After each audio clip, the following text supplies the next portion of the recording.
Salve meu povo, tudo bem? Estamos aqui novamente, sou Maurício Fernando e vamos assistir um videozinho bem da hora. E o vídeo de hoje que nós iremos assistir vai ser do canal Sem Economês, que vai ser falar do Maranhão, como o Maranhão se tornou o estado mais pobre do Brasil. Dessa eu tô curioso, né? Então, sem mais enrolações, vamos pro vídeo. Foi! Maranhão, o estado brasileiro que detém um PIB de 106 bilhões de reais, sendo notoriamente conhecido pela sua rica cultura, bela natureza e os belos lençóis maranhenses, responsáveis por atrair milhares de turistas todos os anos.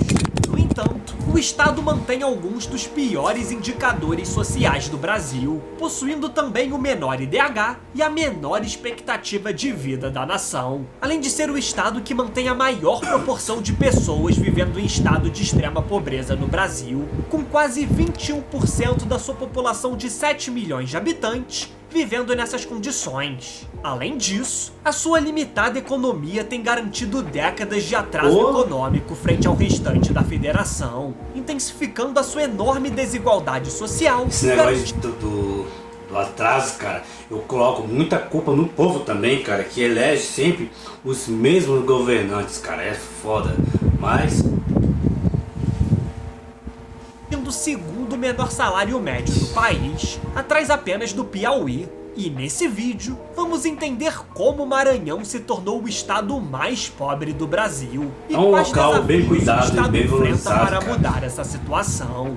Para entender como o Maranhão se tornou o estado mais pobre do país, é necessário retornar ao período colonial, época em que as terras que compreendem o território do Maranhão atual foram palco de episódios importantes na história brasileira. Com isso, a fertilidade das terras maranhenses foram palco de disputa entre as principais potências coloniais, uma vez que nessa época a cana-de-açúcar era extremamente valorizada no mercado europeu, tanto que em 1612, a primeira missão francesa, liderada por Daniel de Latouche, ocupou a ilha de Upaon-Açu, situada no arquipélago do Golfão Maranhense, onde hoje se encontra a capital do estado, sendo fundado na mesma localização a França Equinocial. Com isso, o assentamento francês na região durou cerca de 3 anos, onde foi inclusive construído o Forte São Luís em homenagem ao rei Luís XIII da França, algo que mais tarde acabou influenciando o nome da capital do Maranhão como São Luís. Nessas condições, em 1615 os portugueses invadiram a região ocupada pela França, após Portugal reivindicar novamente o território.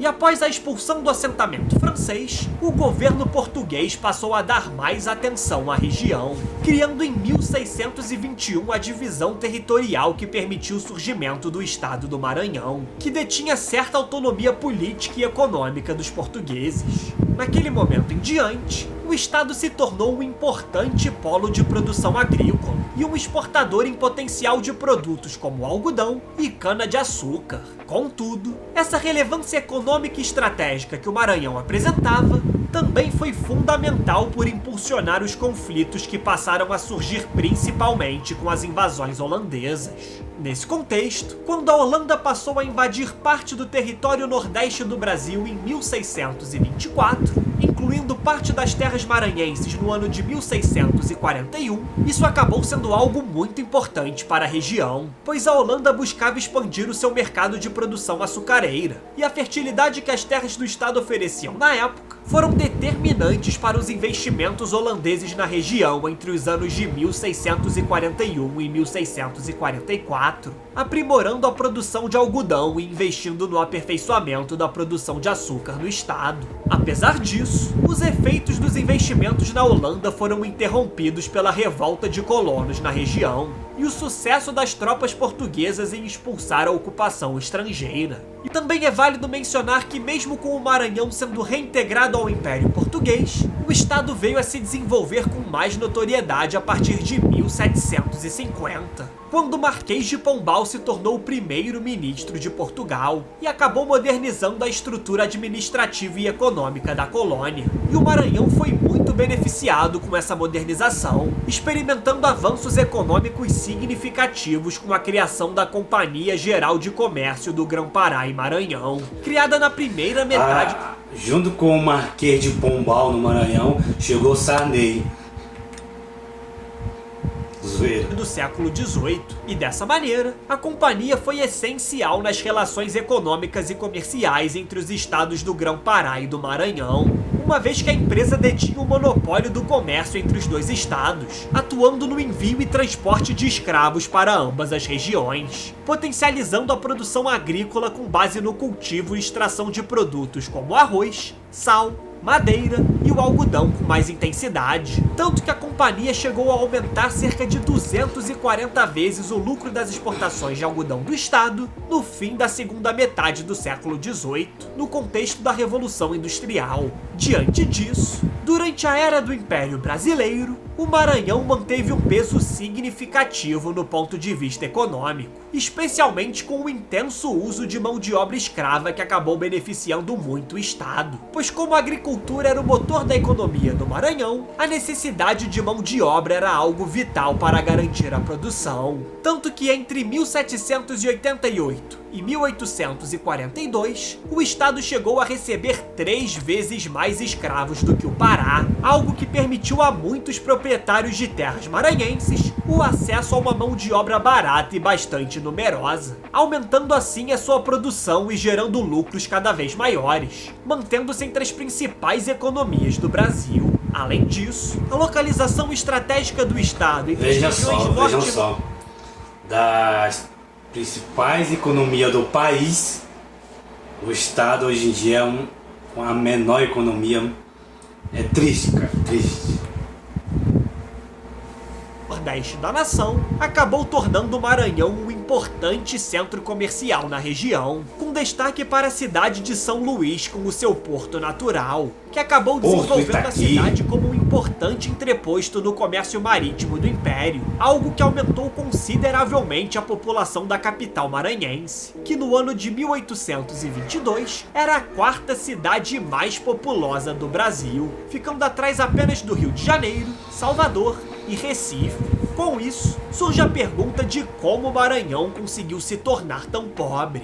A abolição da escravidão em 1888 e o fim do Império Brasileiro no ano seguinte trouxeram grandes desafios para o Maranhão. Isso porque naquele momento, a sua economia baseada na agricultura era altamente dependente da mão de obra escrava, tanto que os escravos representavam cerca de 55% da população do estado. E assim, esse momento de transição colocou o Maranhão em um período econômico difícil e com uma enorme desigualdade socioeconômica, já que a economia era controlada por uma minoria formada por famílias que detinham terras e parte da produção. Todavia, com o fim da escravidão, essa minoria realocou os investimentos para a indústria, visando reverter as perdas geradas com o fim do sistema escravista. E com isso, o Maranhão assistiu a sua economia se modernizar gradativamente com a criação de parques industriais, especialmente entre o final do século XIX e o início do século XX. Tanto que até a década de 1920, o estado tinha uma das economias mais diversificadas do Brasil. Apesar disso, a falta de capacidade de gestão,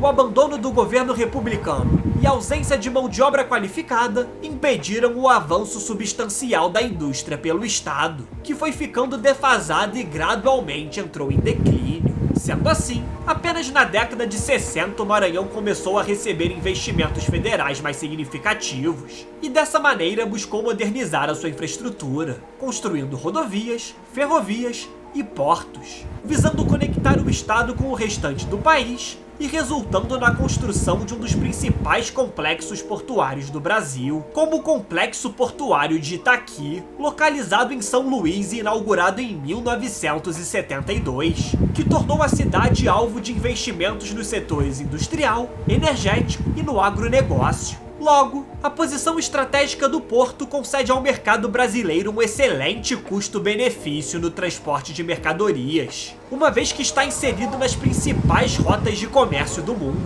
resultando em um tempo menor de viagem quando comparado, por exemplo, com o Porto de Santos, localizado na região sudeste. E assim, diante das vantagens logísticas oferecidas pelo complexo portuário de Itaqui, o Maranhão se tornou muito importante para a exportação de produtos industriais, minérios e parte da produção de soja e milho produzido na região centro-oeste do Brasil. Dessa forma, o complexo portuário de Itaqui é atualmente um grande motor da economia maranhense, movimentando mais de 24 milhões de toneladas em cargas. Em outra análise, mesmo com o Maranhão possuindo um potencial estratégico na infraestrutura logística do Brasil, ainda existe uma grande defasagem na sua infraestrutura em relação a estados mais desenvolvidos, principalmente no interior do Maranhão, onde faltam estrada bem conservadas e existe uma carência. De fato, no interior do Maranhão a infraestrutura não é muito evoluída, cara. Falo porque eu sou de lá, cara. Sou de lá. Lá nos interiores dos estados, os empregos que tem, geralmente, quando você se forma, espero que hoje em dia esteja diferente, né? Eu acho bem difícil, mas quando você se forma lá nesses interiores, o emprego que você vai conseguir de prefeitura, né? Apoiando um prefeito, ou de lojas, mas emprego em indústria, essas coisas, é meio complicado para encontrar mesmo. É só mais na capital. De transporte público eficiente, o que consequentemente torna o transporte de mercadorias mais difícil e limita o desenvolvimento de sua economia. Além disso, também é válido mencionar a ausência de serviços básicos de qualidade, com até mesmo a sua capital, São Luís, estando entre as 20 cidades do Brasil com piores serviços de saneamento básico, segundo o relatório do Instituto Trata Brasil. Outro problema que é válido mencionar é que a economia do estado é fortemente concentrada na região metropolitana de São Luís, onde apenas 13 dos 217 municípios do Maranhão são responsáveis por produzir mais de 48% do PIB do estado. E assim, o seu interior permanece muito atrasado economicamente, mantendo a sua economia baseada na agricultura e mineração, enquanto a capital detém serviços mais complexos e consequentemente lucrativos. Dessa forma, não surpreende que nos dias de hoje o Maranhão seja extremamente desigual, especialmente no quesito de renda, com os 1% mais ricos dos maranhenses possuindo uma renda que chega a ser 26 vezes maior que os rendimentos da metade da população mais pobre. Em seguida, a ausência de políticas públicas efetivas voltadas para a educação no Maranhão tem resultado em problemas educacionais preocupantes, dado que o estado detém a 4ª maior taxa de analfabetismo do Brasil, com dados recentes divulgados pelo IBGE revelando que mais de 16% dos maranhenses com 25 anos ou mais não tenham nenhum tipo de acesso à instrução, o que por sua vez gera maiores dificuldades para essas pessoas conseguirem emprego e consequentemente mudarem de vida. E esse fator, junto com a sua ilimitada economia, explicam o fato de que hoje mais de 57% da população do Maranhão está atuando na informalidade, muito acima da média nacional de 39%.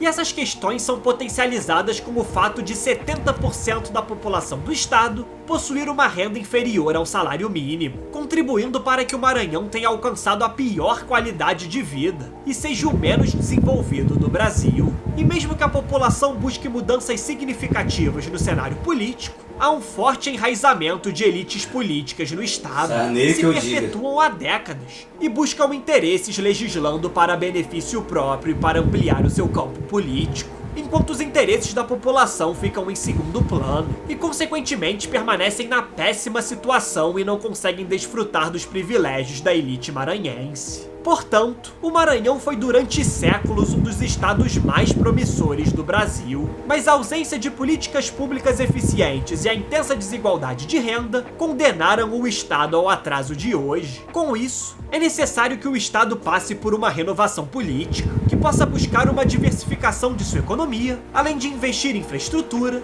transporte e melhoria nos serviços básicos, principalmente no interior do estado, para assim começar a amenizar a sua desigualdade e dar melhores condições de vida para o povo maranhense. Muito obrigado a você que chegou até aqui. Se possível, comente abaixo o próximo tema que você deseja ver aqui no canal. Então é isso, gente. Então, é que os governantes do Maranhão Pra não dizer os governantes do Maranhão, pra não dizer do país todo, é meio que a mesma história, sabe? É a mesma história. É aquela corte de governantes que se apossam do governo e fica ali milhares, tempo.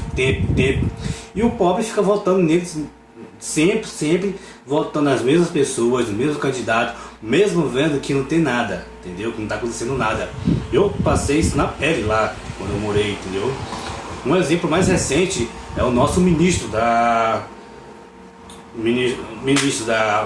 Flávio Dino, entendeu? Da Justiça.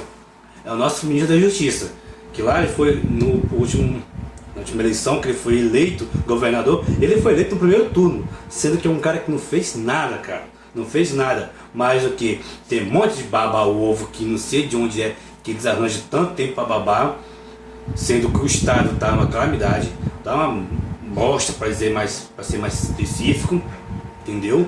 E sempre continua elegendo as mesmas pessoas, não mudam, entendeu?